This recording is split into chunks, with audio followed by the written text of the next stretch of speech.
जहाँ तक के माननीय लाल कृष्ण आडवाणी जी का प्रश्न है, वे एक राजनीतिक सत्ताधारी राजनीतिक पार्टी के वरिष्ठतम नेता हैं, आदरणीय हैं, और मैं व्यक्तिगत तौर से उनसे मिला हूँ और पत्रकार के नाते मैंने अनुभव किया है कि वो एक जिम्मेदार नेता हैं। वक्तव्य जो कुछ भी देते हैं बड़े गंभीरता से देते हैं, और इस प्रकार का ये जो बयान है जिसके बारे में आपने चर्चा की है, मैंने इस बयान के बारे में भी मैंने पढ़ा और मुझे पढ़ करके ऐसा लगा कि कहीं तो भी उन्होंने देश के सामने अपनी मन की पीड़ा परोसने का काम किया है।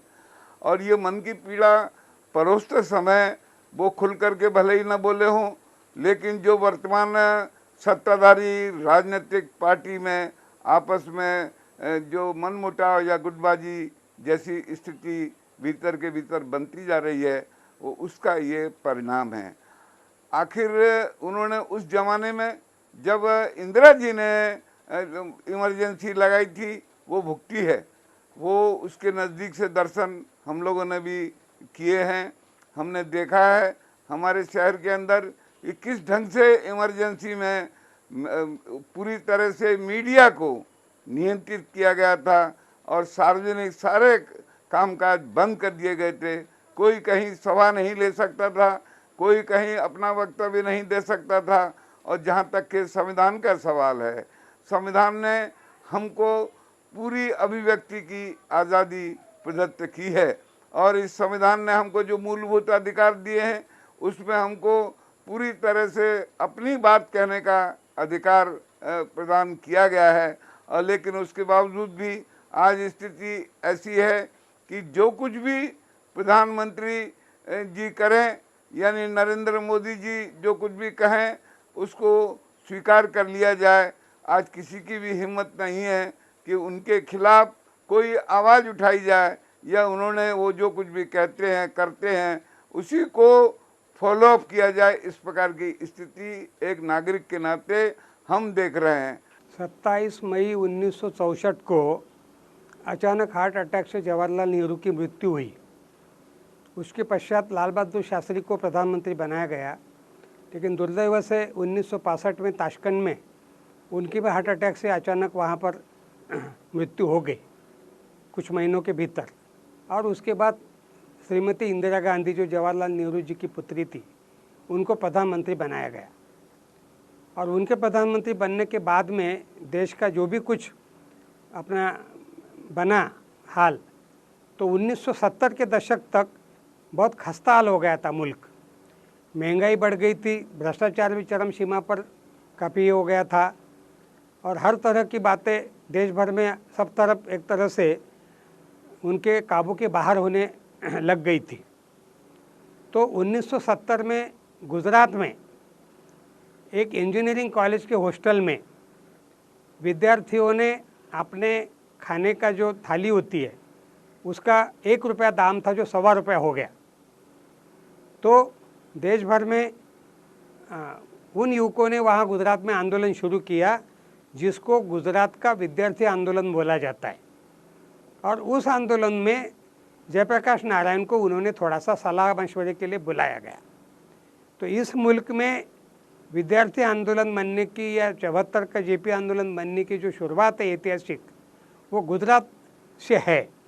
गुजरात में विद्यार्थियों ने जो उनके खाने की मेज़ के दाम को लेके जो आंदोलन शुरू किया, तो उस समय चिमन भाई पटेल नाम के मुख्यमंत्री थे, उन्हें इस्तीफ़ा देना पड़ा और वहाँ पर मिड टर्म चुनाव की घोषणा हुई 1974 में।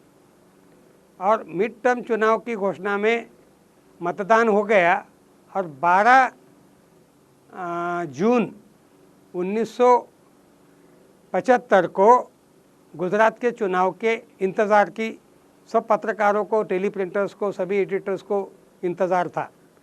और उसी समय अचानक न्यूज़ आ गई न्यूज़ रूम में कि इंदिरा गांधी जी के खिलाफ राजनारायण जो उनके खिलाफ में चुनाव लड़े थे, वो चुनाव याचिका हार गई है।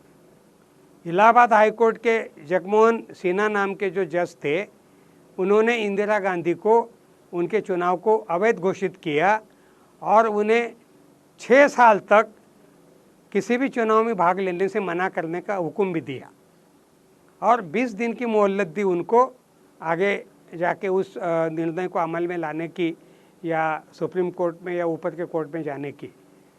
इससे एकदम देश में हड़कंप मच गया। उसी दरमियान जयप्रकाश आंदोलन बिहार में, उत्तर प्रदेश में, देश के अन्य मुल्कों में हिस्सों में चल रहा था, जिसमें हम सभी लोग शामिल थे। महाराष्ट्र में भी हम लोगों ने जनसंघर्ष समिति बनाई थी, हम लोग उसके अपने कार्यकर्ता थे और अपने लेवल पर हम सभी लोग कोशिश कर रहे थे। तो 12 जून को ये इलाहाबाद हाईकोर्ट के निर्णय के बाद में कांग्रेस हाईकमान में भी हड़कंप मच गया, देश में भी हड़कंप मच गया और इंदिरा गांधी भी थोड़ी कंफ्यूज हो गई थी। लेकिन इंदिरा गांधी के कुछ अगल बगल के सिपा सालार ऐसे थे जिनमें सबसे पहला नाम मैं लेना चाहूँगा। उस समय कांग्रेस के जो अध्यक्ष थे देवकांत बरुआ, DK बरुआ उनको बोला जाता था, आसामी थे। उन्होंने इंदिरा इज इंडिया और इंडिया इज इंदिरा का नारा दिया और देश भर से लाखों किराए से लोग लाके ज़बरदस्ती से उनके घर के बाहर इंदिरा जी आगे बढ़ो हम तुम्हारे साथ है वगैरह का चक्कर शुरू किया। कई सीनियर कांग्रेस के लोगों को लगता था, जिसमें यशवंतराव चौहान भी है, स्वर्ण सिंह है, उमाशंकर दीक्षित है, ब्रह्मानंद रेड्डी है, काफ़ी लोगों को लगता था, जगजीवन राम है, कि श्रीमती गांधी ने इस्तीफा दे के उस समय कोई भी सीनियर कांग्रेसी को प्रधानमंत्री पद पे बैठाना था। लेकिन उनको और लोगों ने सलाह दिया, सिद्धार्थ शंकर राय और देवकांत बरुआ, कि मैडम आपको इस्तीफा देने की ज़रूरत नहीं है, आप आपातकाल की घोषणा कर दो। नहीं, उन्होंने जो संकेत दिया है वो संकेत तो देना संयुक्तिक है, क्योंकि अभी 40 साल हो रहे हैं। हम सब जानते हैं कि 75 में 25 जून को जो है डेमोक्रेसी लागू हुई थी इंदिरा गांधी के पीरियड में और लगभग 21 महीना चली वो, मार्च 77 तक। सबसे पहले तो इमरजेंसी जो है आर्टिकल 352 के तहत जो है वो इंडिया चाइना वॉर के समय में उसको इवोक किया गया। सेकंड बार जो है वो इंडो पैक वॉर जो हुआ 1971 का, उसको इवोक किया गया और तीसरी बार जो है फिर 75 में जो है वो इंदिरा गांधी गवर्नमेंट ने इसको इवोक किया। अब उन्होंने जो इशारा दिया वो तो इशारा मैं समझता हूँ कि एक उनका एक्सपीरियंस है, उस लिहाज से उन्होंने इशारा दिया। पर वो जो संकेत दे रहे हैं कि जो लोग लोकतंत्र नहीं चाहते हैं और ऐसी शक्तियाँ, ऐसे संगठन देश में जो है, ऐसी पार्टियाँ जो है वो मजबूत हो रही है, तो क्या आडवाणी जी का इशारा RSS और BJP के तरफ है? क्या मोहन भागवत और मोदी जी के तरफ उनका इशारा है? और अगर ऐसा है तो फिर वो उन संगठनों में क्या कर रहे हैं? ये एक संवैधानिक नैतिकता का सबसे बड़ा प्रश्न है जो आडवाणी जी को मैं वापस पूछना चाहता हूँ। नहीं, अब क्या पूरी राजनीति है, उनके भी पार्टी में ऑल इज़ नॉट वेल और उनका जो सत्ता का संघर्ष है तो वही उनकी वो प्रतिक्रिया थी। इमरजेंसी की अभी बात करना, क्योंकि उन्होंने खुद कहा कि मैं भुक्तभोगी हूँ और इमरजेंसी में वो भी जेल में रहे हैं और तब से पूरे हिंदुस्तान में ऐसा एक माहौल है कि अब कोई इमरजेंसी की ज़रूरत नहीं। लेकिन आडवाणी जी ऐसा राजनेता अगर इस चीज़ की ज़रूरत महसूस करता है और एक जिम्मेदार व्यक्ति है, वो इस प्रकार की बात करते तो उसको कॉग्निजेंस लेने की ज़रूरत है और उसको समझने की ज़रूरत है। और एक ही अपील कर सकते हैं कि इस दिशा में वो ही अपने पार्टी में पहल करे, क्योंकि सत्ता में वो है, प्रधानमंत्री उनका वो है और वो उनसे बात कर सकते हैं। अभी भी कोई लोग उनको सुनते नहीं, ऐसा नहीं। और ये बात करने के बाद कई लोगों ने उनकी बात का समर्थन किया है और जो एक संगता उनमें दिख रही थी कि पार्टी विथ अ डिफरेंस, तो ये इस प्रकार के डिफरेंस अभी नज़र आ रहे हैं कि अभी सब ऑल इज़ नॉट वेल, ये अपन समझते हैं। और उन्होंने मुखर होके अभी उस चीज़ को देखना चाहिए कि सच में इमरजेंसी लगाने की ज़रूरत है, इमरजेंसी वाले हालात है या किसी भी प्रकार से, किसी भी अंश में हो, किसी भी परसेंटेज में हो, तो वो हमारे भारत के डेमोक्रेसी के लिए वो ठीक नहीं है। जबकि जो पार्टियां सत्ता में आई है या तो जो मुखिया है उनको तो कुछ लोग हिटलर बोलने की हिम्मत तो करते ही है। तो हिटलर ने जिस प्रकार से किया तो उसकी शुरुआत भी ऐसी छोटी छोटी होती रही है तो उस दिशा में अगर आडवाणी जी ने बोला होगा तो उसके नज़र भी देखना चाहिए, उसको ऐसे ही छोड़ के नहीं होगा। जो कि उस समय देश में आपातकाल का ऐसा कुछ भी माहौल नहीं था। आपातकाल हमारे देश में जो हमारा कॉन्स्टिट्यूशन बना है, बाबा साहब आम्बेडकर जिसके घटना निर्माता बोले जाते हैं, तो आपातकाल का प्रोविज़न जब देश पर कोई विदेशी हमला होता है या देश में बहुत बड़े गृह युद्ध की कोई परिस्थिति बनती है, ऐसे ही समय में आपातकाल लग सकता है। तो आपातकाल लगा था पहली बार 1962 में जब चाइना ने इस देश के ऊपर आक्रमण किया था। फिर आपातकाल लगा था 1965 में जब पाकिस्तान ने आक्रमण किया था, और आपातकाल लगा था 1971 में जब भारत बांग्लादेश मतलब बांग्लादेश का जब अलग होने का आंदोलन चल रहा था, उसमें भारत ने जब सपोर्ट किया था और बांग्लादेश अलग भी बना। तो आज़ादी के बाद 1947 के बाद 1971 तक 3 बार आपातकाल लगा था, वो विदेशी हमले या देश की जो सुरक्षा की परिस्थिति उसको देख के। लेकिन ये चौथी बार जो आपातकाल लगाया गया 25 जून 1975 की रात को आपातकाल की घोषणा हुई, और रात ही में देश भर के लाखों राजकीय कार्यकर्ताओं को, नेताओं को पकड़ना शुरू किया, जिसमें एक मैं भी हूँ। मैं अंडरग्राउंड हो गया था, बाद में पकड़ा गया वो अलग बात है। लेकिन मोरारजी देसाई, जयप्रकाश नारायण, उनके कांग्रेस के 2 नेता थे चंद्रशेखर, मोहन धारिया, उन्हें भी उन्होंने पकड़ा, और इस ढंग से लाखों लोगों को देश की जेलों में जगह तक नहीं थी रहने की, इतने लोगों को पकड़ के उन्होंने अंदर किया। जो कुछ भी कहा जाता है उसी को स्वीकार किया जाता है। जहाँ तक के प्रजातांत्रिक मूल्यों का सवाल है, कोई निर्णय अगर पार्टी में होता है, डिस्कशन होता है, तो उसको समझ सकते हैं। लेकिन आज तो ऐसा है कि जो पूर्व दिशा प्रधानमंत्री जी बता दें उसी दिशा में चलने का काम तमाम पार्टी के सभी लोग कर रहे हैं। आज दुनिया की सबसे बड़ी पार्टी का दावा करने वाले की पार्टी जो कहती है कि हमारे सदस्य संख्या ही 10 करोड़ है, ऐसी पार्टी की सत्ता होने के बाद उनका ही वरिष्ठ नेता अगर ये कहता है कि इमरजेंसी जैसी स्थिति है, इसका मतलब यह है कि कहीं तो भी ऐसा हो रहा है। मैं कोई आरोप नहीं लगा रहा हूँ और न ही कुछ बात कहना चाहता हूँ, लेकिन जरूर आडवाणी जी ने अनुभव किया होगा, आडवाणी जी ने जरूर सोचा होगा, आडवाणी जी को कुछ अनुभव आए होंगे कि उनकी बात को सुना नहीं गया, दबाया गया, या फिर उनकी बात पर कोई उत्तर प्रतिक्रिया स्वरूप नहीं दिया गया, तभी उन्होंने ये वक्तव्य दिया है।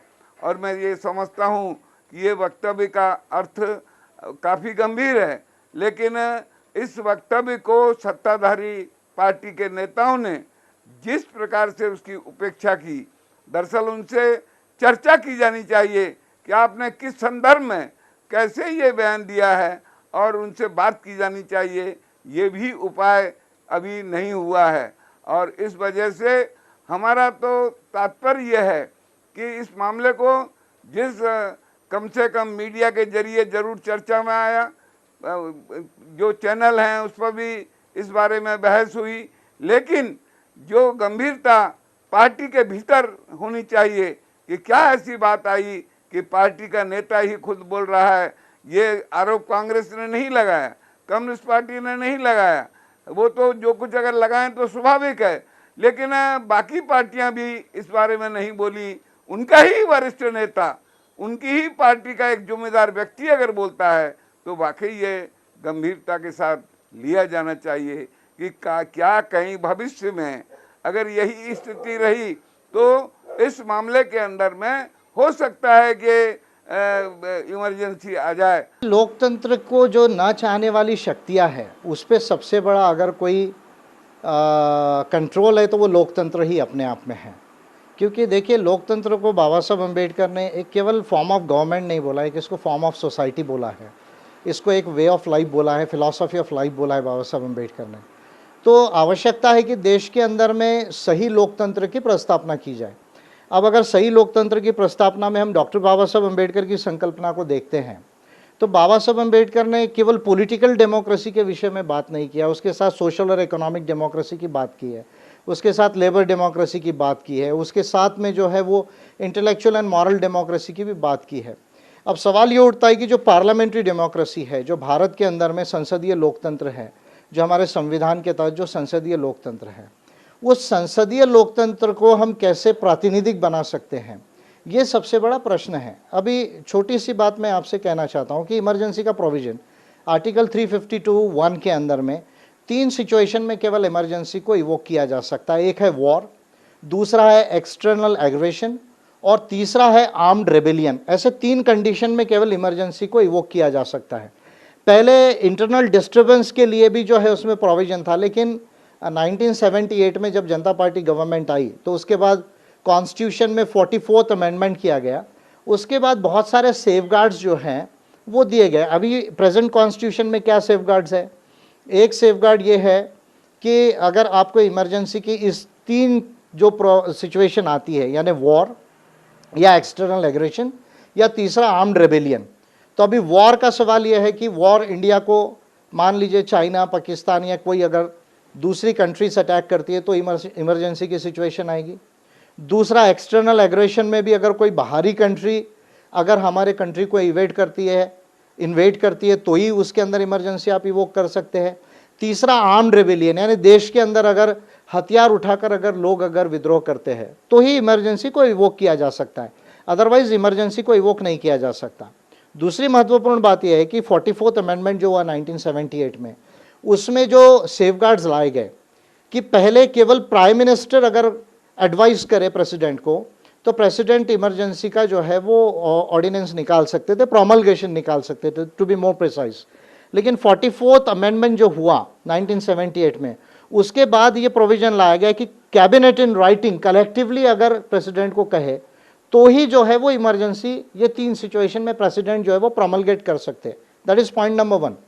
पॉइंट नंबर 2, पार्लियामेंट में 1 महीने के अंदर, जैसे प्रेसिडेंट ने प्रोमलगेट किया, अगर पार्लियामेंट सेशन में नहीं है तो 1 महीने के अंदर पार्लियामेंट के सेशन कन्वीन करके पार्लियामेंट में उस प्रोमलगेशन को रखना है।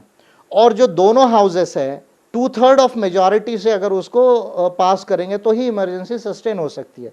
2/3 का मतलब होता है 100 में 67 लोग, यानी अभी आप जोड़ लीजिए हमारे पास में 550 543 लगभग लोकसभा में और 250 वहाँ पर है। 700 एमपीज में आप जोड़ लीजिए, मल्टीप्लाइड बाय 67 आप जोड़ लीजिए, तो दोनों हाउसेस के अगर 2/3 मेजॉरिटी अगर वोट करेगी तो ही इमरजेंसी जो है वो इफेक्टिव रहती है। तीसरी महत्वपूर्ण बात यह है कि 6-6 महीने में इमरजेंसी को पार्लियामेंट का फिर से अप्रूवल की आवश्यकता है। ये तीसरा इंपॉर्टेंट प्रोविजन है इसके अंदर में।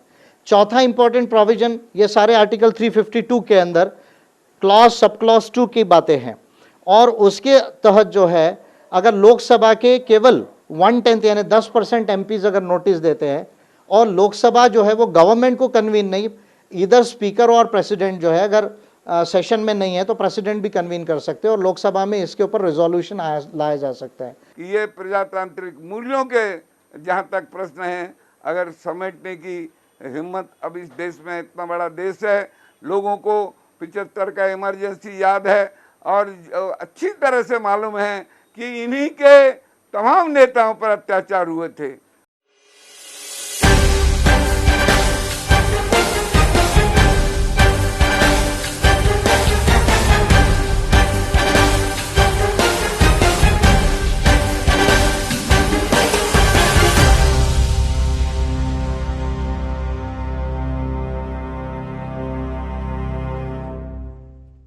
तो 44th अमेंडमेंट के बाद जो भारत के अंदर 1978 में जो सेफगार्ड्स डाले गए आर्टिकल 352 में, उसको देखते हुए ऐसा लगता है कि इमरजेंसी आने की संभावना बहुत कम है। Point number 1। दूसरी महत्वपूर्ण बात है कि जो 35th अमेंडमेंट था, 35th अमेंडमेंट के तहत जो है वो सुप्रीम कोर्ट के भी इमरजेंसी के रिव्यू करने के जो पावर्स थे वो निकाले गए थे, उसको फिर से कॉन्स्टिट्यूशन में रिस्टोर किया गया, यानी जुडिशल रिव्यू का प्रोविजन यहाँ पर है। यानी मान लीजिए कि अगर मेजॉरिटेरियन गवर्नमेंट अगर दोनों हाउस में अगर मेजॉरिटी मिला ले तो उसके बावजूद भी सुप्रीम कोर्ट में अगर रिट पिटीशन कोई करे तो सुप्रीम कोर्ट इस पर डिसीजन दे सकता है। ये चेक्स एंड बैलेंसेस हमारे कॉन्स्टिट्यूशन के अंदर में है। तो इसलिए मुझे ऐसा लगता है कि आज के समय में इमरजेंसी जैसी सिचुएशन आने की जो संभावना है वो काफ़ी कम है। और इसलिए मुझे ऐसा लगता है कि अडवाणी जी 40 साल बाद में अगर ये बात को बोल रहे हैं और अडवाणी जी ऐसा कह रहे हैं कि भाई शक्तियाँ जो लोकतंत्र को नहीं चाहती वो बढ़ गई है, तो अडवाणी जी स्वयं उन्हीं संगठनों में है जो शक्तियाँ नहीं चाहती है कि इस देश में डेमोक्रेसी आए या मेजोरिटेरियन गवर्नमेंट आए। तो अडवाणी जी देश को सलाह दे रहे हैं या देश में ये जांचना चाह रहे हैं कि जब इमरजेंसी जैसी कोई पोजीशन उनकी पार्टी लाएगी तो उसके खिलाफ में कौन कौन लोग इस देश में खड़े हो सकते हैं। कि अडवाणी जी इस तरह का कोई टेस्ट करने के लिए तो स्टेटमेंट नहीं दिया, क्योंकि अडवाणी जी ने अगर सही में उनको लगता है कि इस तरह की कोई संभावना है तो he should have spelled out that who are the forces, who are the political parties, which are the organizations which are against democracy and for emergency in India. That Advani has not spelled out. तो I feel कि अडवाणी जी जो है वो RSS के एजेंडे को जो है वो टेस्टिंग के लिए उन्होंने एयर में छोड़ा है कि भाई कौन कौन लोग हैं इमरजेंसी की अगर हम बात करें तो कि देश में क्या रिएक्शन आएगा, इसको टेस्ट करने के लिए अडवाणी जी ने ये स्टेटमेंट दिया। I feel Advani ji is not honest about the safeguards of constitution and constitutional morality and the threat of emergency and majoritarian government in India. और सबसे भयानक बात, जिस चैनल पर मैं बोल रहा हूँ, आप मीडिया वाले हो, मीडिया को हिंदुस्तान के इतिहास में अंग्रेज़ों के रोलट एक्ट के बाद में पहली बार सेंसरशिप का सामना करना पड़ा। सेंसरशिप माने सरकार का जो बासिंदा होगा, और दुर्दैव से उस समय बासिंदे कौन थे? पुलिस वाले थे। पुलिस वाले उस समय चैनल भी इतने नहीं थे, सिर्फ एक दूरदर्शन था और मुख्य रूप से प्रिंट मीडिया ज़्यादा था। आज जैसे सैकड़ों चैनल हो गए हैं, उस ढंग की चैनलों की भरमार नहीं थी। देश के सरकार के ही अपना खुद का चैनल था, वो भी सब जगह दिखा नहीं जाता था, दिल्ली और कुछ चंद जगहों पे दिखता था। और मुख्य रूप से प्रिंट मीडिया, अखबार छपने वाले पत्र पत्रिकाएँ, अलग अलग मैगजीन्स, इन सब के ऊपर सेंसरशिप लागू की गई थी। और उस समय के कई अखबारों ने 26 जून का अखबार अगर आप निकालो 1975 का, आर्काइव्स में मिल जाएगा आपको, तो कई लोगों ने पहला पन्ना ब्लैंक रखा था निषेध के तौर पे, क्योंकि उन्हें इजाज़त नहीं थी अपने मन से वहाँ पर लिखने की, कुछ छापने की। पुलिस का आदमी जाके बैठता था उस अखबार के दफ्तर में और उसको वो पहले मटेरियल, जो भी कुछ मैटर होता था वो दिखाना पड़ता था, और उसके इजाज़त के बाद में वो छपेगा या नहीं छपेगा ये तय होता था। तो इसके लिए निषेध के तौर पे कई अखबारों ने एडिटोरियल ब्लैंक रखा, कई अखबारों ने फ्रंट पेज ब्लैंक रखा। ये भी एक प्रोटेस्ट किया गया है। और सबसे बहुत इंटरेस्टिंग प्रोटेस्ट कलकत्ता के आनंद बाज़ार पत्रिका के एडिटर ने किया, जिनका नाम है गौरकिशोर घोष, जो बंगाल के बहुत बड़े विख्यात लेखक भी माने जाते थे। तो ये गौरकिशोर घोष साहब उस समय आनंद बाज़ार पत्रिका के संपादक थे। तो इन्होंने जैसी टेलीप्रिंटर के ऊपर आपातकाल की न्यूज़ देखी तो ये अपने चेयर से उठे एडिटर के और सड़क पर गए, और सड़क पर फुटपाथ पे जो भी पहला नाई मिला उनको, तो सड़क पर बैठे हुए एक नाई से उन्होंने अपने पूरे सर के बाल मुंडवा लिए। तो उन्होंने मुंडन कर लिया, और वो थोड़े जान पहचान वाले लोग थे, काफ़ी लोग उनको जानते थे, लेखक थे, पत्रकार थे। तो जो जानते थे उन्होंने तुरंत पूछा, गवर्दा बंगला में की होलो? तो उन्होंने कहा जनतंत्र मारा गेलो, यानी लोकतंत्र मर गया, लोकतंत्र को मार डाला। तो इस ढंग से उन्होंने बोलना शुरू किया। तो उस समय के सिद्धार्थ शंकर राय जो मुख्यमंत्री पद पे बैठे थे राइटर्स बिल्डिंग में कलकत्ता में, उनको जैसी खबर पता चले कि आनंद बाज़ार पत्रिका के गौरकिशोर घोष नाम के सीनियर मोस्ट पत्रकार इस ढंग से प्रोटेस्ट कर रहे, तो उन्होंने तुरंत अपनी पुलिस को भेज के उनको मुख्यमंत्री के कार्यालय में बुलवा लिया और उनको अलीपुर सेंट्रल जेल में आपातकाल के पूरे दिन उनको फिर जेल में जाना पड़ा। तो इस ढंग के कुलदीप नैयर है, मशहूर पत्रकार, आज 90 साल की उम्र के है, मुरारजी देसाई है, जयप्रकाश नारायण है, बहुत सारे ऐसे नामी गिरामी लोग हैं जिन्हें जेल में डाला गया था।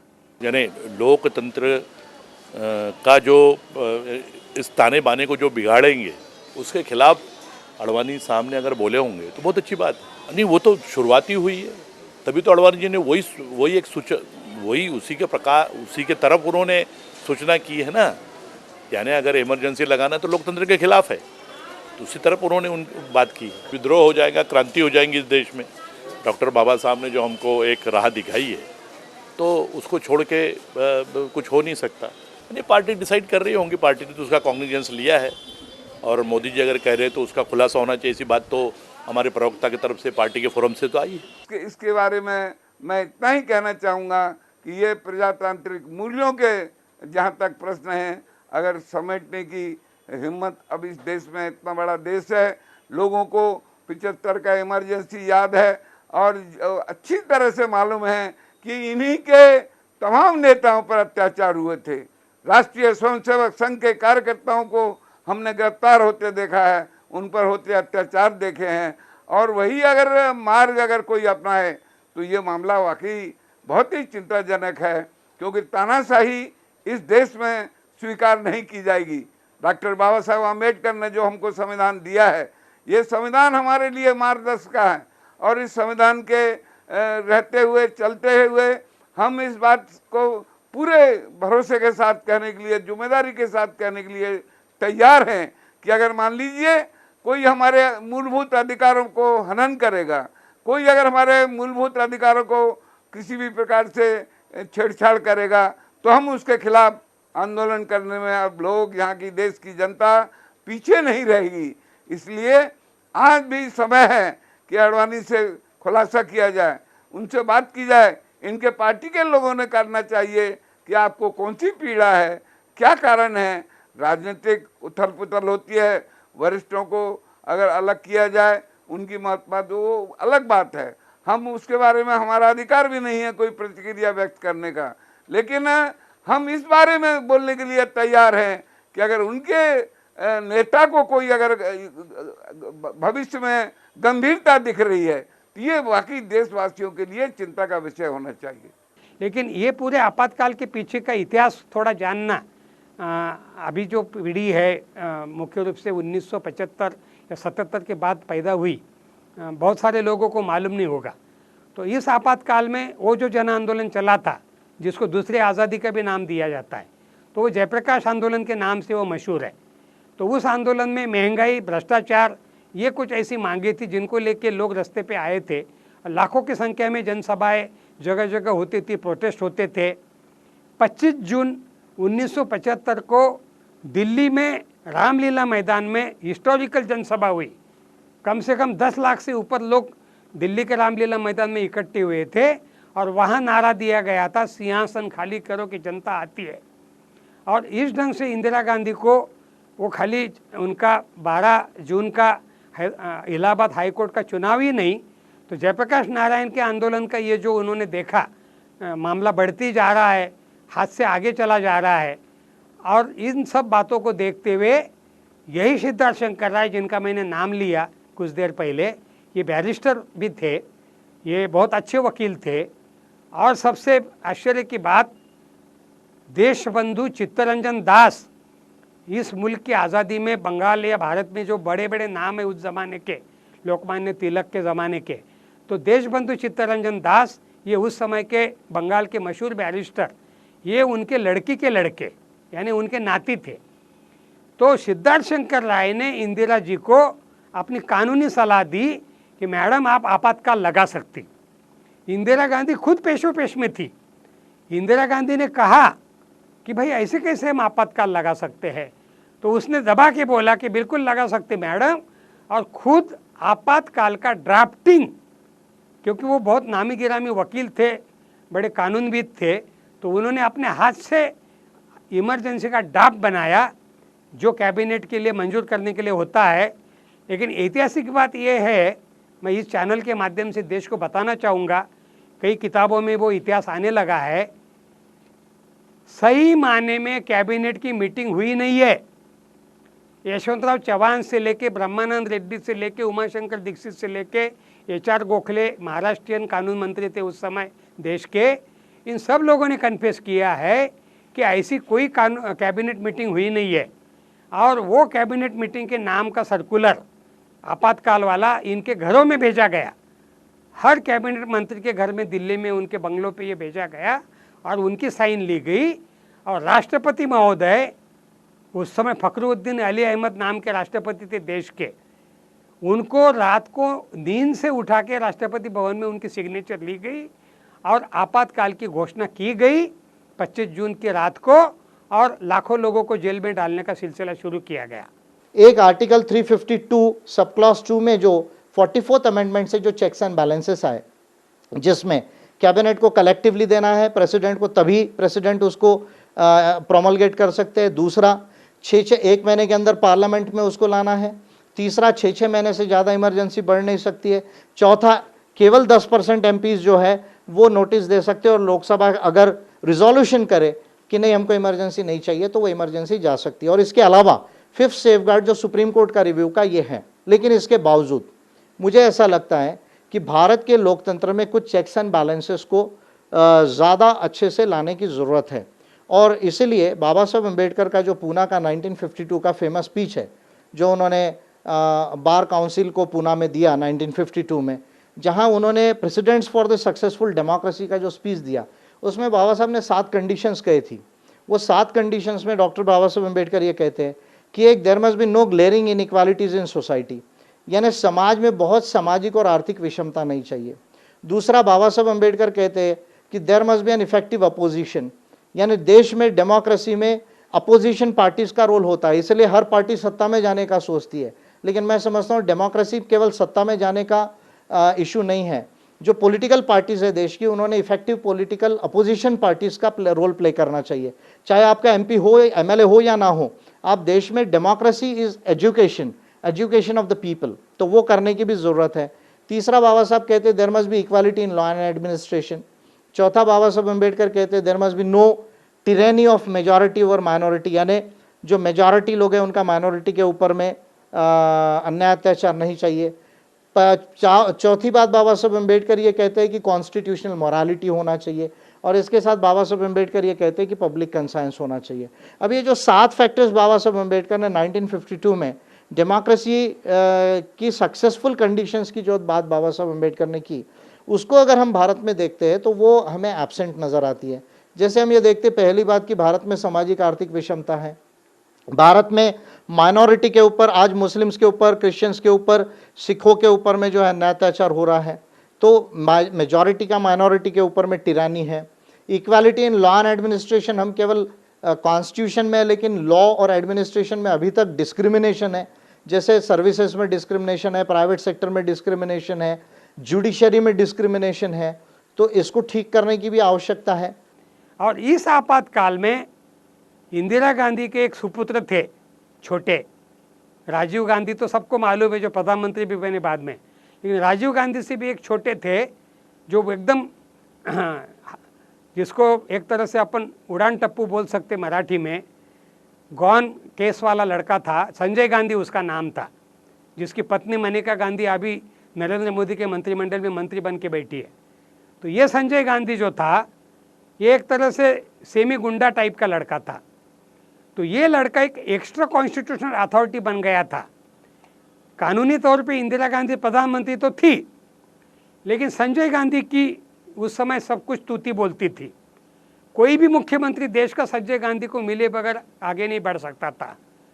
कई मुख्यमंत्री संजय गांधी के जूते खुद उठाते थे। और संजय गांधी देश के कई ऐसे महत्वपूर्ण बातें तय करने में, संजय गांधी संसद का मेंबर नहीं था, संजय गांधी कांग्रेस का कोई बहुत बड़ा कोई पदों पे नहीं था। हाँ, यूथ कांग्रेस का वो कुछ तो भी कार्यकारिणी का वगैरह मेंबर था, लेकिन ऐसे सैकड़ों यूथ कांग्रेस के, देश भर के यूथ कांग्रेस के मेंबर थे, उसमें से वो एक था।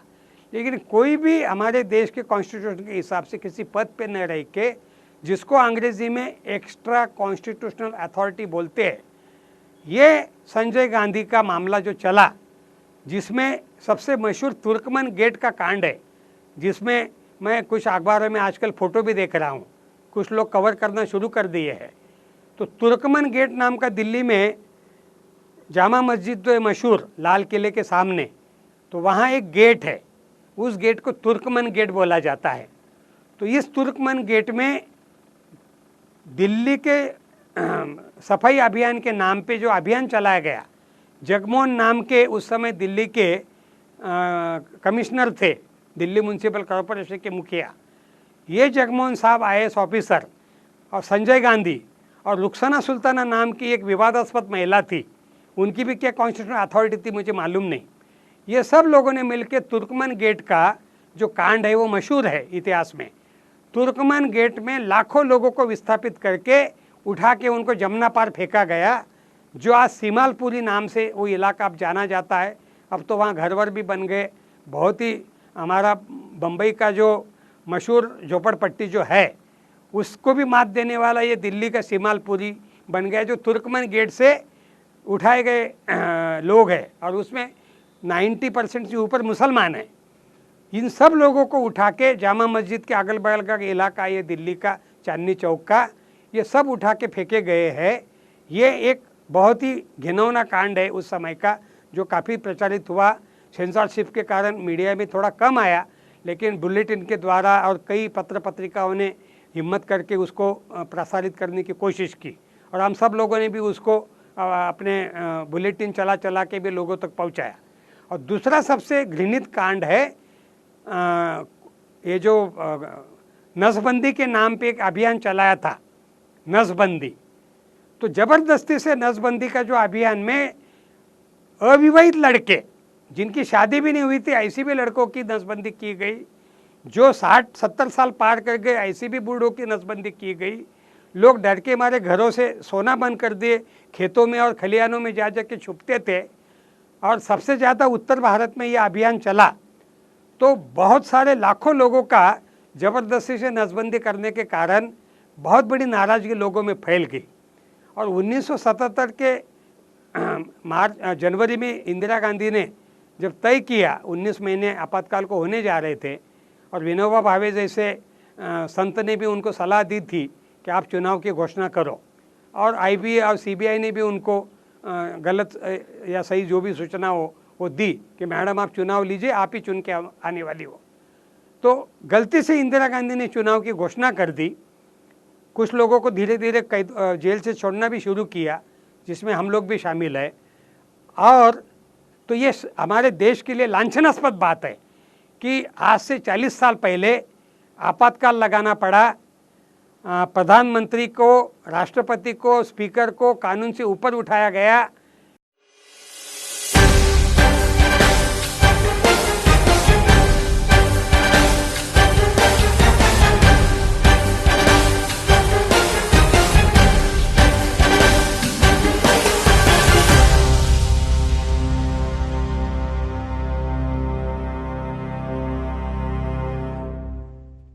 जनता पार्टी नाम की पार्टी का गठन हुआ। कई पार्टियां मिलकर जयप्रकाश नारायण ने शर्त रखी थी कि आप लोग को एक पार्टी नहीं बनाओगे तो मैं आप लोगों के चुनाव के प्रचार में नहीं आऊँगा।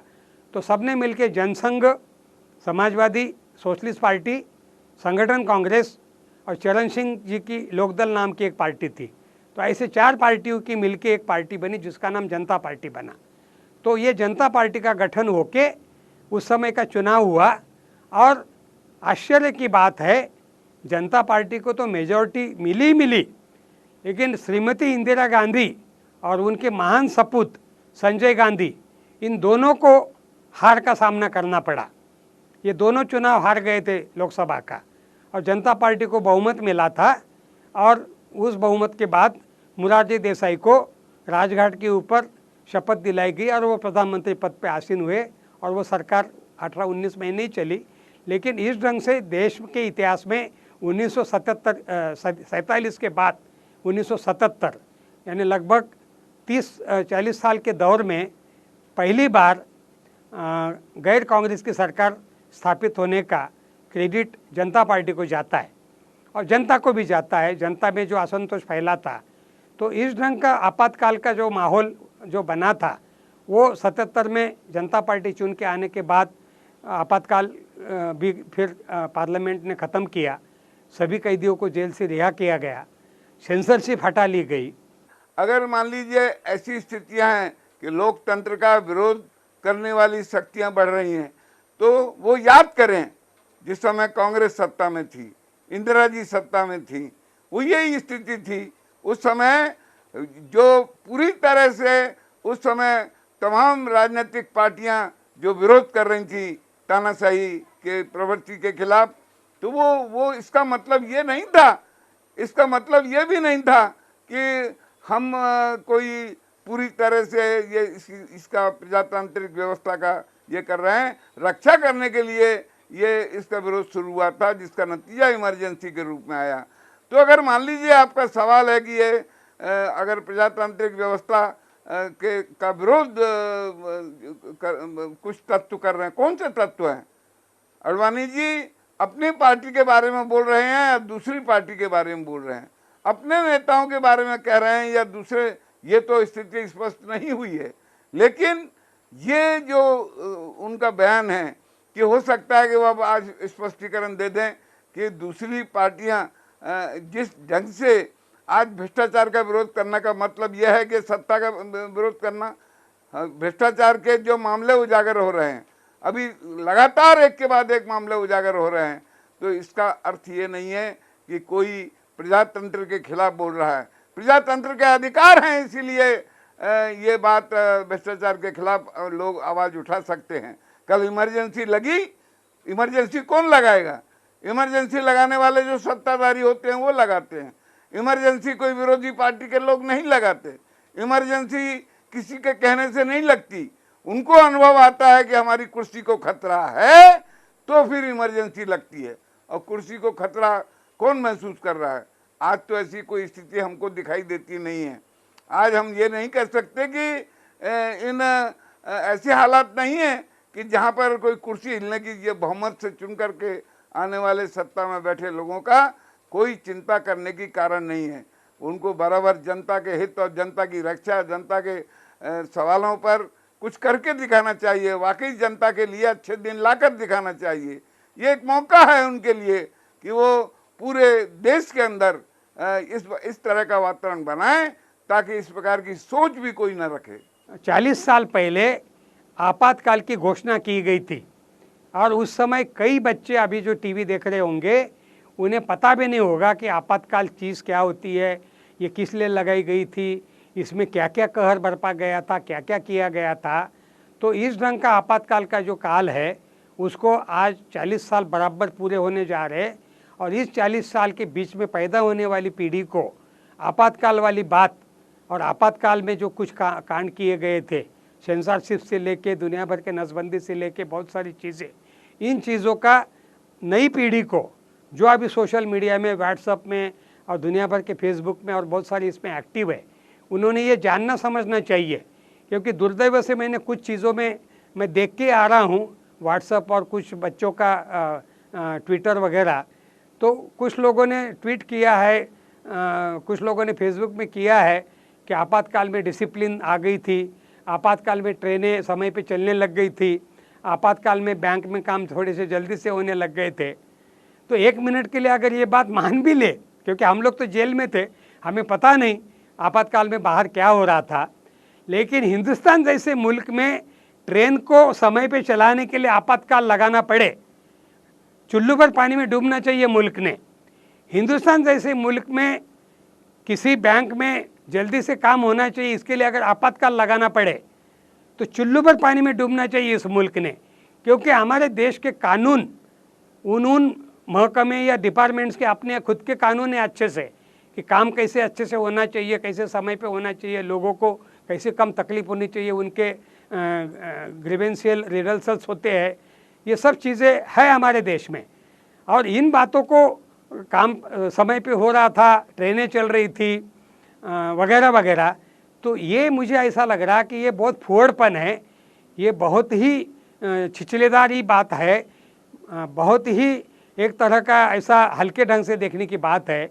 आपातकाल जैसी गंभीर बात जो देश के बहुत ही महत्वपूर्ण दौर में युद्ध या ऐसी स्थिति में लगाने वाली बात को अगर ट्रेन चलाने के लिए समय पर, बैंक में काम होने के लिए और किसी छोटी मोटी चीज़ों को ठीक ढंग से चलने के लिए आपातकाल अगर लगता है, तो इस देश की जो जनतंत्र का हम नाम ले रहे, जिस जनतंत्र का हम बखान करते हैं, और दुनिया का सबसे बड़ा जनतांत्रिक मुल्क बोला जाता है क्योंकि जनसंख्या में हम दुनिया के 125 करोड़ आबादी के हो गए हैं, तो दुनिया का सबसे बड़ा डेमोक्रेटिक कंट्री के रूप में भारत बड़ी शान से अपनी कॉलर ऊपर करके चलता है। तो ये हमारे देश के लिए लांछनास्पद बात है कि आज से 40 साल पहले आपातकाल लगाना पड़ा, प्रधानमंत्री को, राष्ट्रपति को, स्पीकर को कानून से ऊपर उठाया गया। 44 नाम की अमेंडमेंट की गई, जिस अमेंडमेंट में इलाहाबाद हाई कोर्ट का जो निर्णय था इंदिरा गांधी को चुनाव से निरस्त करने का, उसको उन्होंने पूरा बदल डाला था और ऐसा कानून बना डाला था कि प्रधानमंत्री, राष्ट्रपति और लोकसभा के स्पीकर ने अगर मर्डर भी किया, उन्होंने कोई ऐसी बहुत बड़ी घृणित कांड भी किया, तो उन्हें कानूनी तौर पे कोई हाथ नहीं लगा सकता। ऐसी अमेंडमेंट उन्होंने कर ली थी, जो बाद में जनता पार्टी सत्ता में आने के बाद चेंज किया, वो अलग बात है। लेकिन इस ढंग की बातें आपातकाल के दौर में पार्लियामेंट में, क्योंकि सभी विरोधी पार्टी के नेताओं को जेलों में डाल दिया गया था, तो पूरा एक तरफा मामला होता था। और गलती से राणा साहब गोरे या ऐसे कोई इन्हें गिने एक दो लोगों को बाहर रखा था, तो वो पार्लियामेंट में क्या बोलते ये कहीं नहीं छपता था, कहीं नहीं हमको पता चलता था। तो हम लोग बुलेटिन के माध्यम से, साइक्लोस्टाइल मशीन, उस समय तो कोई जेरोक्स मशीन नहीं था, उस समय कोई इतनी टेक्नोलॉजी आगे गई नहीं थी, ईमेल नहीं था, ट्विटर नहीं था, कुछ भी नहीं था, कंप्यूटर वगैरह। तो उस समय हम लोग साइक्लोस्टाइल करके ये सब चीज़ें लोगों तक पहुंचाने के अपने लेवल पर छोटी मोटी कोशिश करते थे। और कुछ पत्र पत्रिकाएं हिम्मत करके थोड़ी बहुत इसको छापने की हिम्मत करती थी। लेकिन सबसे दुख की बात है, बहुत सारे मीडिया वाले भी उस समय डर गए थे, कई लोगों ने कॉम्प्रोमाइज़ कर ली थी, कई मीडिया वालों ने हिम्मत भी दिखाई, उन्होंने बहुत बहादुरी का भी काम किया। लेकिन बहुत सारे लोगों ने उस समय थोड़ा डरपोक का भी काम किया। कई लोगों ने मिसेस गांधी को और उनके इस ढंग की बात को देख के, वो एक तरह से तानाशाही ही आ गई थी, बाकायदा बिल्कुल उसको तानाशाही का ही ज़माना बोलते उस 19 महीने को। हम लोग उसको इसीलिए दूसरी आज़ादी का आंदोलन ऐसा ही नाम दिया था। तो उस ज़माने में मीडिया ने कहाँ कहाँ बहुत अच्छा रोल किया। और इन सब चीज़ों को देखते हुए इंदिरा गांधी को बाद में चुनाव लेके उनको हार का सामना करना पड़ा और देश में आपातकाल का ऐसा खात्मा हुआ है। तो आने वाली नई पीढ़ी को मैं आवाज़ आपके चैनल के माध्यम से आपातकाल का ये पूरा इतिहास संक्षेप में बताना चाहता हूँ। और वो आपातकाल की बात कैसी सही गलत क्या थी, वो अभी ये देखने के बाद में तय करे कि ये बात हमारे देश में कितनी ज़रूरी थी और नहीं थी। बाबा साहब ने जो कॉन्स्टिट्यूशनल मॉरालिटी की बात कही, तो कॉन्स्टिट्यूशनल मॉरालिटी जो केवल पार्लियामेंट असेंबली में है या जो जजेस है उनको ही रखने की ज़रूरत नहीं है। कॉन्स्टिट्यूशनल मॉरालिटी हर वो नागरिक भारत का जो संविधान से गवर्न होता है, जो संविधान हमारा सुप्रीम लॉ है, उसके प्रति नैतिकता रखने की ज़रूरत है। और पब्लिक कंसाइंस, कहीं भी देश में गलत हो रहा है, आज अगर मान लीजिए आदिवासियों के साथ गलत हो रहा है, तो देश के ओबीसीज को नहीं लगता कि भाई उनके साथ कुछ गलत हो रहा है, हमको कुछ करना चाहिए। मान लीजिए ओबीसीज के साथ कुछ गलत हो जाए तो सिखों को, क्रिश्चियंस को नहीं लगता है कि यहाँ कुछ गलत हो रहा है, हमको करना चाहिए। मान लीजिए कोई जनरल कम्युनिटी में से गरीब व्यक्ति, उसके साथ कोई गलत हो तो देश के लोगों को नहीं लगता कि कुछ होना चाहिए। तो पब्लिक कंसाइंस मीन्स कि कहीं पर भी किसी के साथ कुछ गलत हो रहा है तो उसके लिए देश के सारे लोगों ने उसके रिजोल्यूशन के लिए जो चेतना जागती है उसको पब्लिक कंसाइंस कहा जाता है। तो मुझे ऐसा लगता है कि संवैधानिक नैतिकता, public conscience and effective opposition, ये तीन चीज़ों को देश में बढ़ाने की ज़रूरत है। अगर ये तीन चीज़ें बढ़ती है तो डेमोक्रेसी देश में सक्सेसफुल हो सकती है। पॉइंट नंबर 1 बाबा साहब अम्बेडकर के व्यू से। लेकिन उसके बावजूद जो हमारे एक्सपीरियंसेस है संविधान बनने के बाद, पिछले 60-65 साल के जो हमारे एक्सपीरियंसेस है देश में, उसमें आज इस बात की भले ही संभावना कम हो कि इमरजेंसी जैसी पोजीशन कोई आ सकती है देश में, लेकिन फिर भी अगर राज्यसभा के अंदर में बीजेपी को मेजॉरिटी मिले तो इस देश के अंदर में मेजॉरिटेरियन गवर्नमेंट जो है वो बन सकती है और वो कॉन्स्टिट्यूशन को ट्रैम्पल कर सकती है। तो ये एक बहुत बड़ा खतरा है। और मैं समझता हूँ कि इसका जो इमीडिएट आंसर है तो बिहार और यूपी के इलेक्शंस में भारत के लोग देंगे। ऐसा हम उम्मीद करते हैं कि भारत के लोग डेमोक्रेसी को समझेंगे और जो एक बैलेंस होना चाहिए पार्लियामेंट में, असेंबली में, उसको मेंटेन करेंगे। और हम उम्मीद करते हैं कि बीजेपी को बिहार में इलेक्शन में बिहार के लोग रिजेक्ट करेंगे, वहाँ पर बाकी पार्टीज़ को जो है वो जिताएंगे। इस तरह की सिचुएशन हम उम्मीद करते हैं कि बिहार में आएगी, आगे यूपी में भी आ सकती है। पर भारत के अंदर में द बिगेस्ट प्रॉब्लम इज़ कि हमारे देश में जो first pass the post system है उसमें माइनॉरिटी वोट से मेजॉरिटी सीट्स मिलती है। अभी आप देखिए, मज़े की बात देखिए कि अभी देश के अंदर में बीजेपी को केवल 31% वोट मिला और उसको 53% सीट्स मिली। 282 सीट्स मीन्स 53% आउट ऑफ 543, यानी 31% वोट में 53% वोट्स बीजेपी को मिला। ये एक बहुत बड़ा डिफेक्ट है हमारे डेमोक्रेसी के अंदर में। तो इसलिए जो first pass the post system है, दूसरा हमारे देश में 18 से 20 लाख लोगों पर एक सांसद है। दुनिया अमेरिका में 6 लाख लोगों पर एक सांसद है और साउथ अफ्रीका में 1,20,000 लोगों पर एक सांसद है। चाइना, जिसको हम कम्युनिस्ट कंट्री कहते हैं, उसमें 4 लाख लोगों पर एक रिप्रेजेंटेटिव है। 4,000 लोग चाइना की रिप्रेजेंटेटिव असेंबलीज में बैठते हैं, उनकी जो पार्लियामेंट तो नहीं है लेकिन उनकी जो असेंबली है उसमें बैठते हैं। ब्रिटेन में 90,000 लोगों पर एक सांसद है। हमारे देश में 18 से 20 लाख लोगों पर एक सांसद है, 4 लाख लोगों पर एक विधायक है या एमएलए है। जब तक ये first pass the post system और ये जो बड़ी कॉन्स्टिट्यूएंसीज जो देश में हैं और प्लस इसमें ईवीएम मशीन का जो रोल आ रहा है या तीसरा जो है पैसे का रोल आ रहा है, मीडिया का रोल आ रहा है, ये जो इलेक्टोरल सिस्टम है, मैं चुनावी सुधारों की बात नहीं कर रहा हूँ, मैं चुनावी व्यवस्था को बदलने की बात कर रहा हूँ, जिसको हम प्रोपोर्शनल रिप्रेजेंटेशन सिस्टम कहते हैं। जब तक भारत में प्रोपोर्शनल रिप्रेजेंटेशन सिस्टम नहीं लाया जाता उस समय तक ये खतरा रहेगा कि किसी पार्टी को 25% 30% भी वोट मिले तो उसको मेजॉरिटी ऑफ सीट्स आए। और अगर ऐसी सिचुएशन राज्यों में भी आती है तो मैं समझता हूँ कि राज्यसभा में भी मेजॉरिटी उस पार्टी को मिल सकती है और ये संभावना हरदम रहेगी कि दोनों हाउसेस में मेजॉरिटी रहने के वजह से वो आर्टिकल 352 1 और 2 का दुरुपयोग कर सके, ऐसी पोजीशन हो सकती है। इसलिए इसके तरफ जो पार्टीज बोल रही है या चर्चा कर रहे हैं, चाहे कम्युनिस्ट हो, चाहे कांग्रेस हो या बाकी पार्टीज जो बोल रही है, मुझे ये समझ में नहीं आता है कि आज ये पार्टीज इतने सालों से पार्लियामेंट में हैं। आज कांग्रेस ने इसी first pass the post system का फ़ायदा उठाया और 400 सीटें जीत कर आई। आज वही first pass the post system से कांग्रेस हारी 44 पे आई, जबकि उसको 19.5% वोट है। 19.5% का मतलब होता है अगर आप 20% रफली पकड़ लो तो आप मान लीजिए 110 सीट मिलना चाहिए था उसको, लेकिन वो 44 पे आ गई। अभी बीएसपी जैसी जो पार्टीज है 4% वोट लेने के बाद उसको जो है 23 एमपीज चाहिए थे, उसको 0 एमपी आया। शिवसेना 1.6% वोट है, उसको 18 एमपी आ गए। ये जो इनकन्सिस्टेंसी है first pass the post system की, उसको चेंज करने की ज़रूरत है। जो पार्टीज सीरियस है इसको लेकर, उनको पार्लियामेंट के अंदर में प्रोपोर्शनल रिप्रेजेंटेशन सिस्टम को लाने के लिए बिल लाना चाहिए, इस पर डिबेट होना चाहिए और भारत के अंदर में चुनावी व्यवस्था बदलना चाहिए। तब जाके दोनों हाउसेस में बैलेंस आएगा और मैं समझता हूँ तब जाके प्रैक्टिकल चेक्स एंड बैलेंसेस आएंगे। और इसके आगे बाबा साहब अम्बेडकर ने जो सामाजिक और आर्थिक लोकतंत्र की बात की थी, वो लाने के लिए देश के लोगों को जो लोकतांत्रिक और संवैधानिक पार्टियां हैं और वैसे अपने रिप्रेजेंटेटिव्स को चुनकर लाना पड़ेगा। ये परमानेंट रेमेडी है। मैं समझता हूँ तब तक कोई रेमेडी देश में परमानेंट नहीं रहेगी और थोड़ा खतरा देश में हरदम रहेगा कि इस तरह की घटना हो सके। और बाबा साहब अम्बेडकर की बात को अगर मैं कहूँ तो बाबा साहब अम्बेडकर ने एक बड़ी महत्वपूर्ण बात संविधान बनने के बाद कही थी। क्या बात कही थी? What did he said? कि भाई हमारा जो संविधान है वो समता, स्वतंत्रता, बंधुता, न्याय के आधार पर है और हमारी जो सोसाइटी है कास्ट सिस्टम के वजह से, कास्ट डिस्क्रिमिनेशन के वजह से, जेंडर डिस्क्रिमिनेशन के वजह से, एथनिक डिस्क्रिमिनेशन के वजह से, माइनॉरिटीज़ के परसिक्यूशन के वजह से वो समता, स्वतंत्रता, बंधुता, न्याय को नकारती है।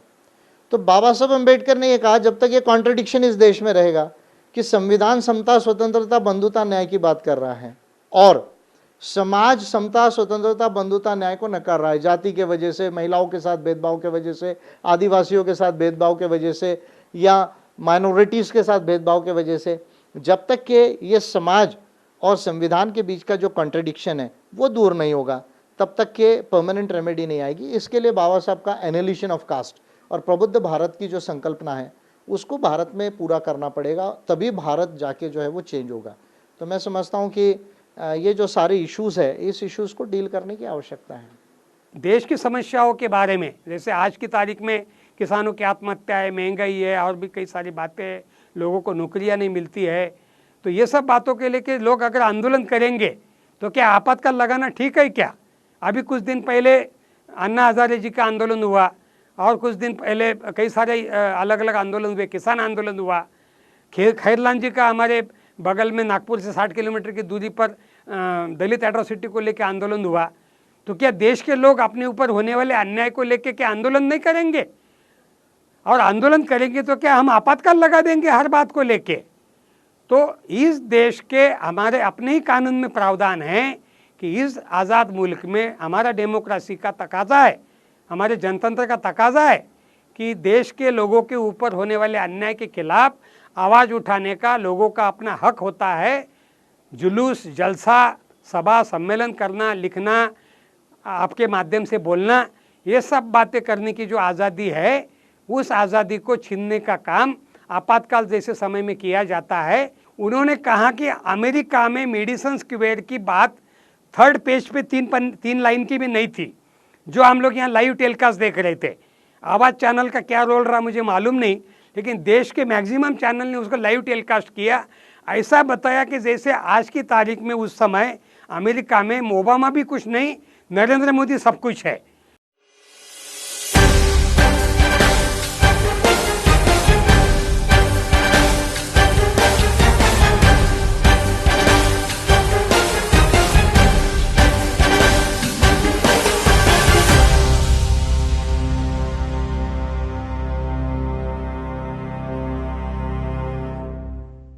चालीस साल के इस आपातकाल के आज के दिन के माध्यम से हम सब लोगों को, देश के सभी जनतंत्र को पसंद करने वाले लोगों को, अमन पसंद लोगों को अंतर्मुख होकर आज रिट्रोस्पेक्शन करना है, अंतर्मुख होकर सोचना है कि आपातकाल जैसी चीज़ अच्छी है या बुरी है।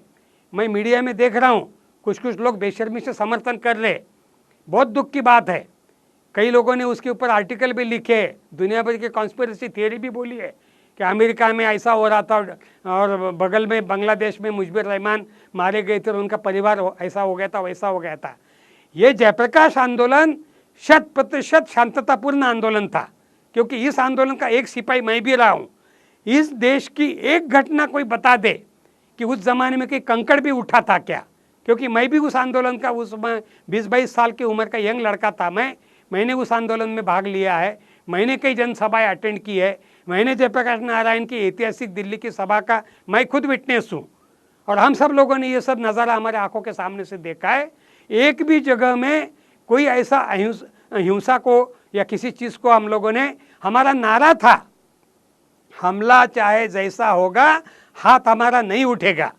ऐसे ही इस आंदोलन की मुख्य हमारी जो ये थे नारे थे, इन सब चीज़ों को देखते हुए भी इंदिरा जी ने और उनके जो भी गुर्गे थे, इन सब लोगों ने आपातकाल को ज़बरदस्ती से इस देश में लादा है। और कुछ अच्छी भी बात है कि कई कांग्रेस के लोग कबूल भी कर रहे कि वो जो हुआ वो गलत हुआ। नहीं, इमरजेंसी में वही बात होती ना, तो उसी के खिलाफ तो विद्रोह हुआ और फिर कांग्रेस ने उसको भुगता, लेकिन उसके बाद इंदिरा जी ने भी उस चीज़ को महसूस किया कि गलती हुई थी, तो ऐसी फिर से गलती अगर हुई तो लोग बर्दाश्त नहीं करेंगे। इमरजेंसी का अर्थ है आपके जो मूलभूत अधिकार आपको संविधान में मिले हैं। डॉक्टर बाबा साहब अम्बेडकर ने सोच समझकर इस देश को जो संविधान दिया है, वो उसके समान वो पूरा संविधान हमारी रक्षा करता है। और अगर वो मूलभूत अधिकार जब हमारे चले जाएंगे तो निश्चित है हमारे मतदान का हमको अधिकार का कोई अर्थ नहीं है, और ये वाकई प्रजातंत्र के विरोध में जाएगा। पूरी व्यवस्था तानाशाही तत्वों के हाथ में आ जाएगी। फिर वो कट्टरपंथी बन सकते हैं, जातिवादी रुख अपना सकते हैं, सांप्रदायिक रुख अपना सकते हैं। जब अगर तानाशाही उनको करना है तो वो अपने ढंग से फिर सत्ता को चलाने का काम कर सकते हैं। इसलिए इस मामले के अंदर में सबसे महत्वपूर्ण मुझे बार बार ऐसा लगता है, आडवाणी जी से इनके ही पार्टी के लोगों ने सवाल करना चाहिए कि आप इसका खुलासा करें, जिम्मेदारी के साथ खुलासा करें कि आपको ऐसा क्यों लगा।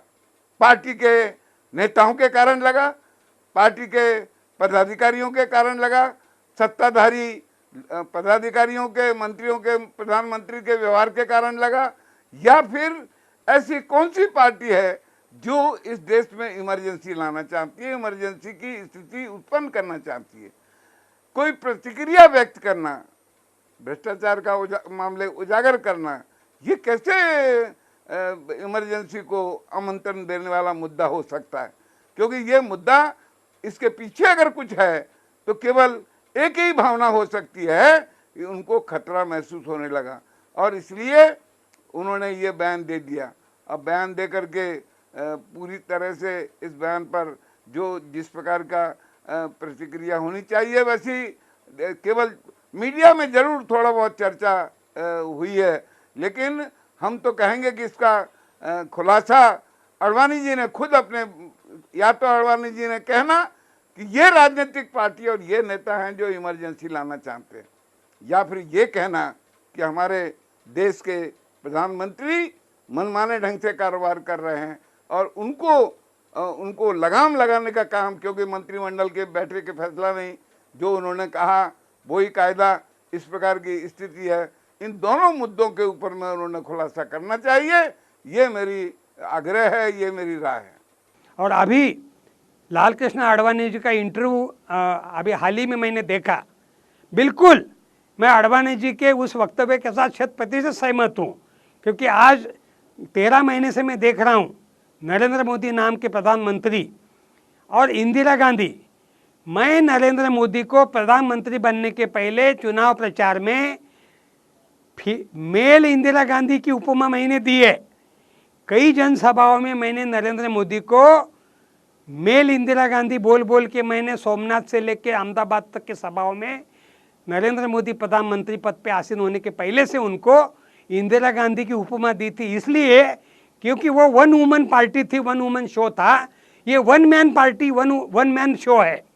तो इसलिए लाल कृष्ण आडवाणी जी, जो बाद में आपातकाल के बाद में इस देश के सूचना प्रसारण मंत्री बने थे और आज कम से कम 90 साल की उम्र के बुजुर्ग नेता बन गए हैं, आडवाणी जी ने जो संकेत दिया है, मैं आडवाणी जी की भावना के साथ 100% सहमत हूँ कि आपातकाल का संकट इस देश के ऊपर आज भी मंडरा रहा है।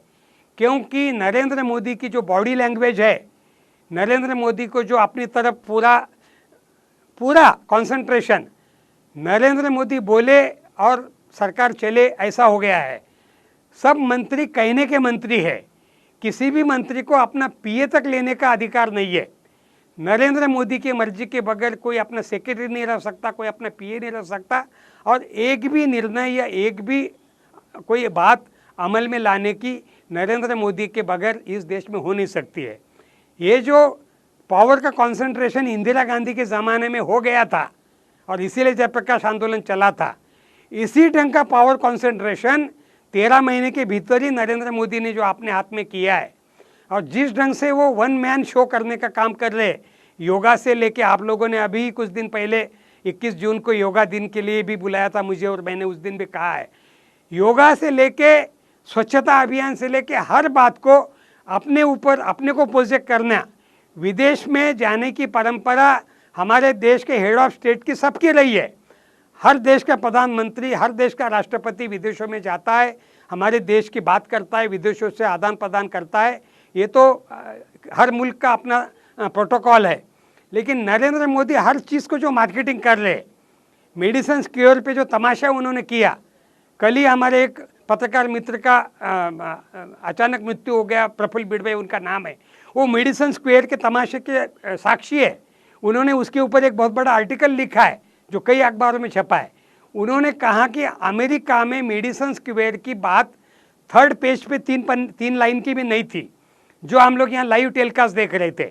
आवाज़ चैनल का क्या रोल रहा मुझे मालूम नहीं, लेकिन देश के मैक्सिमम चैनल ने उसको लाइव टेलीकास्ट किया। ऐसा बताया कि जैसे आज की तारीख में उस समय अमेरिका में ओबामा भी कुछ नहीं, नरेंद्र मोदी सब कुछ है। तो इस ढंग से वो जापान जाते हैं, वो इजराइल जाते हैं, अभी जुलाई में जाने वाले हैं, चीन जाते हैं, या जहाँ भी कहीं जाते हैं, हर चीज़ को महिमा मंडित करने का जो इंदिरा गांधी ने भी नहीं किया था। इंदिरा गांधी इस बारे में थोड़ी सी कमज़ोर थी।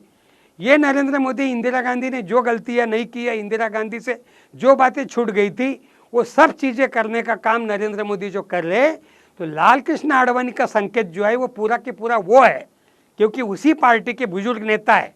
आज नरेंद्र मोदी जो सत्तासीन होके बैठे हैं, उसके लिए सबसे बड़ा, अगर भारतीय जनता पार्टी का अगर कष्ट करने वाला कोई नेता होगा तो लाल कृष्ण आडवाणी है। उन्होंने ही सोमनाथ से रथ यात्रा का दौर निकाल के भारतीय जनता पार्टी को 2 संसद सदस्यों से लेके 90 और उसके बाद में 115 और उसके बाद में आज 300 के आसपास की संख्या तक पहुंचने का लॉयन के शहर जाने वाले नेताओं में लाल कृष्ण आडवाणी जी भी है। और वो इतना बड़ा बुजुर्ग नेता, वो अगर ये कह रहे हैं, आपातकाल के बहाने उन्होंने इंडियन एक्सप्रेस को जब अपने इंटरव्यू दिया तो उसमें उन्होंने अपना जो लाउड थिंकिंग किया, जिसको मुक्त चिंतन बोलते हैं हिंदी में, उसमें उन्होंने साफ साफ जाहिर किया है। और मैं आडवाणी जी के उस मुक्त चिंतन से 100% सहमत हूँ। और ये बात मैं आडवाणी जी के पहले से बोल रहा हूँ। आडवाणी जी अभी मुंह खोल रहे हैं। मैं नरेंद्र मोदी मुख्यमंत्री थे उस समय भी मैं कहता था कि इस आदमी की बॉडी लैंग्वेज इंदिरा गांधी से मेल खाती है। और ये मैं गुजरात में उनकी भूमि में जाके डंके के चोट पे मैंने बोला हूँ, अहमदाबाद की भी सभा में मैंने बोला हूँ। हिटलर के साथ मैंने उनकी तुलना की है। ये हिटलर का तरीका है, ये फैसिज्म की तरफ आडवाणी जी भी इशारा कर रहे। और मैं भी कह रहा हूँ कि इस देश में फैसिज्म का भूत हमारे सर के ऊपर मंडरा रहा है। इसलिए 40 साल के आपातकाल के आज के दिन के बहाने मैं आवाज़ चैनल के सभी श्रोताओं को इस बहाने अपील करना चाहूँगा कि नरेंद्र मोदी जिस ढंग का वन मैन शो करके लोगों को भरमाने की कोशिश कर रहे और लोगों के आम जीवन के जो चीज़ें हैं, किसानों की आत्महत्या है, महंगाई है, 100 रुपये से ऊपर किलो दाल का दाम होते जा रहा है, 40-50 रुपये किलो से नीचे दाल नहीं मिलती है। हाथ पे काम करने वाले लोग कैसे खाते होंगे, कैसे जीते होंगे, इसकी मुझे चिंता हो रही है। आधी से ऊपर आबादी हमारे देश की ऐसी है कि जो आधा पेट खाना भी नहीं खा पाती, वो बेचारी सो जाती है। इन सब चीज़ों को छोड़ के, और आज ही यशवंत सिन्हा ने मुंह खोला है, कल बम्बई में किसी उद्योगपतियों की सभा में उन्होंने कहा वो देश के भूतपूर्व वित्त मंत्री रह चुके हैं, वो पुराने आईएएस है, आईएएस की नौकरी छोड़ के राजनीति में आए।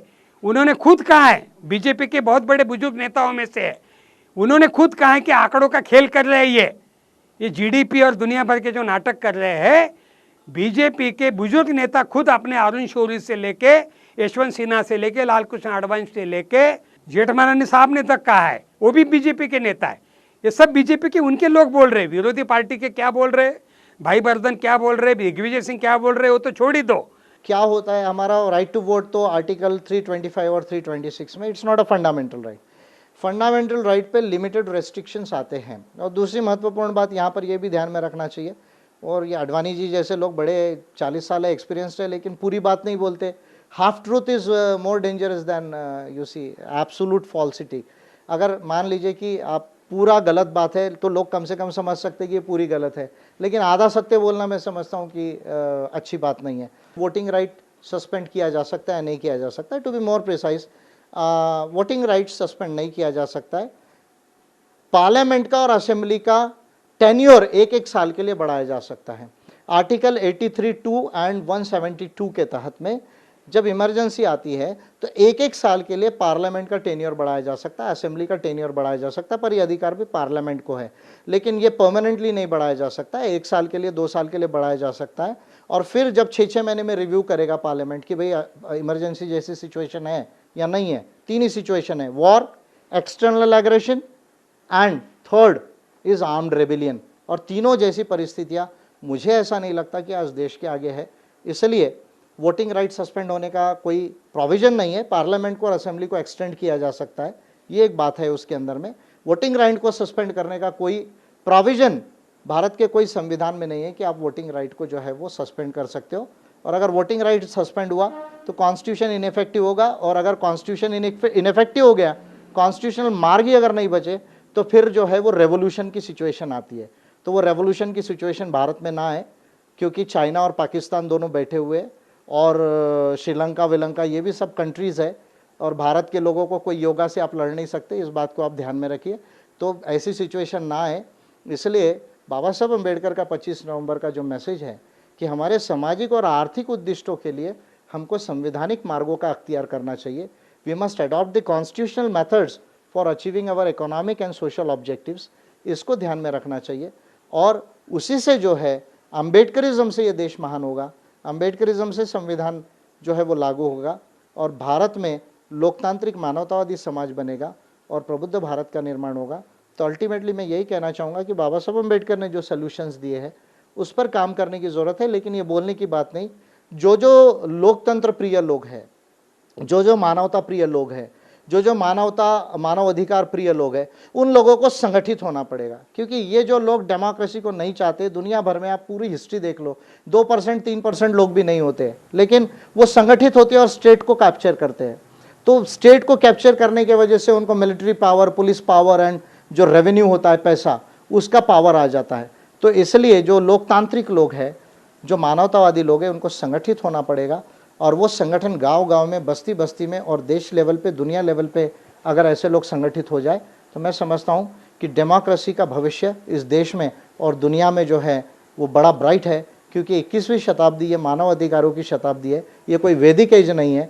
इसलिए भागवत जी हो या नरेंद्र मोदी हो या आडवाणी जी भी हो, तो उनसे मैं कहना चाहता हूँ कि आप वैदिक एज में मत जियो, अभी आप मानव अधिकारों के एज में हो, और मानव अधिकारों के एज से डेमोक्रेसी का भविष्य उज्जवल है। लेकिन फिर भी जो पॉइंट्स मैंने बताए कि जहाँ जहाँ माइनर जो है वो धोखे है, उसको रेमेडिफाई करने की ज़रूरत देश में है। ये अभी ताज़ा कांड देख लो ललित मोदी को लेके। ललित मोदी आर्थिक गुनाहगार है, उसने फेरा कानून का उल्लंघन करके बहुत बड़ा गुनाह किया है। और इस आदमी को जिस ढंग से वसुंधरा राजे से लेकर सुषमा स्वराज तक और अरुण जेटली से लेकर सभी लोग जिस ढंग से उनका समर्थन कर रहे हैं, यह है इनका भ्रष्टाचार का विरोध। इन्होंने नारा दिया था चुनाव के पहले, भ्रष्टाचार मुक्त शासन देंगे हम, विदेशी पैसा हम जो गया है हम बाहर लाएंगे देश का, और क्या क्या, एक नया पैसा अभी तक देश में आया नहीं है। उल्टा ललित मोदी जैसे ये सब कानूनों का उल्लंघन करने वाले कानूनी तौर पे अपराधी आदमी को वीसा पासपोर्ट बनाने में मदद करने वाली सरकार से 13 महीने के भीतर हम क्या उम्मीद कर सकते हैं। इसलिए साथियों, आपातकाल का खतरा अभी भी मंडरा रहा है, और नरेंद्र मोदी जैसे प्रधानमंत्री का जो पूरा तेवर है ये इंदिरा गांधी जी से भी बढ़कर है, क्योंकि इंदिरा जी में कुछ लिहाज था। इंदिरा गांधी जवाहरलाल नेहरू की पुत्री होने के नाते उनको कुछ तो भी, कम से कम जनतंत्र का कुछ तो भी लेना देना था। नरेंद्र मोदी बिल्कुल जिस ढंग से उनकी बॉडी लैंग्वेज हम देख रहे हैं, उनमें हमको पूरा तानाशाह का पूरा रूप नज़र आता है। उनके खुद के मंत्रिमंडल के साथी जब स्वतंत्र नहीं है, उनका एक संसद सदस्य जब मुंह नहीं खोल सकता है, तो आम आदमी की और दूसरे लोगों की क्या बात है। कितने सारे पत्रकारों को उन्होंने चुप कर दिया है, कितने सारे चैनल उन्होंने एक तरह से ये करवा दिए है, अपने भाट बना दिए है। क्योंकि मैक्सिमम चैनल, आवाज़ चैनल आपका मुफ्त है, मैं आप लोगों के पीठ थपथपाऊंगा, लेकिन देश के मैक्सिमम चैनल बिक गए हैं। ये बड़े बड़े औद्योगिक घराने जो है इन्होंने खरीद लिए।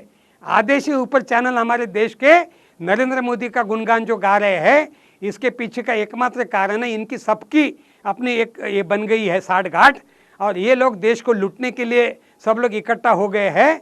आवाज़ चैनल को इस बहाने मैं अपनी तरफ से धन्यवाद देना चाहूँगा कि आपका जो भी रीडरशिप और व्यूवरशिप होगा, लेकिन आप लोग हिम्मत से ये कोशिश कर रहे हैं, मुझे बहुत खुशी है। और इसलिए आपके चैनल पे आने के बाद मुझे ये सब चीज़ें साफ साफ खुल के बोलने का मौका मिलता है, क्योंकि दुर्दैव से कई चैनल वाले मेरी कई बातें काट देते, कई चैनल वाले मेरी बातों को सेंसर कर देते। सेंसरशिप न रहते हुए नरेंद्र मोदी को डर के वो लोग कई चीज़ें निकाल देते हैं, लेकिन आप लोग एज इट इज सब चीज़ें देते हैं, इसलिए बहुत बहुत धन्यवाद। और आपातकाल इस देश में न आए, आडवाणी जी ने जो भविष्य व्यक्त किया है, मैं प्रार्थना करता हूँ 40 साल के आपातकाल को होने के उपलक्ष्य में कि आपातकाल जैसा संकट इस देश में दोबारा आना चाहिए। क्योंकि आज मेरी उम्र 60 साल से ऊपर हो गई है। जब मैं आपातकाल लगा था तब मैं 20-22 साल का था, जेल में 19 महीना रहा, और अभी दोबारा जेल में जाने की हमारी तैयारी है। वो डाले हमको, नेल्सन मंडेला जैसे मरते दम तक जेल में डाले हमको, उसके लिए डर नहीं रहे। लेकिन देश के आम जनता का मसला है, इसलिए मैं आवाज़ चैनल के बहाने से अपील करना चाहूँगा कि आपातकाल के 40 साल के आज की बरसी के उपलक्ष्य में हमारे देश के लोगों ने अंतर्मुख होकर सोचने की ज़रूरत है। और नरेंद्र मोदी जैसे जिनकी बॉडी लैंग्वेज में तानाशाही की बू आ रही है, ऐसे लोगों को रोकने का जनता का ही काम है। जनता ही आखिरी सवाल होती है। इंदिरा गांधी को ही जनता ने ही ठिकाने लगाया, और आज सोनिया जी को भी जनता ने ही ठिकाने लगाया, मनमोहन सिंह जी को, और जनता ही नरेंद्र मोदी को ठिकाने लगाएंगी। लेकिन अगर वो उसके पहले तानाशाह न बने, तो अगर वो उसके पहले इस देश में इस ढंग की तानाशाही न लाए, तो इस 40 साल के उपलक्ष्य में मैं यही प्रार्थना करके रुकता हूँ। धन्यवाद।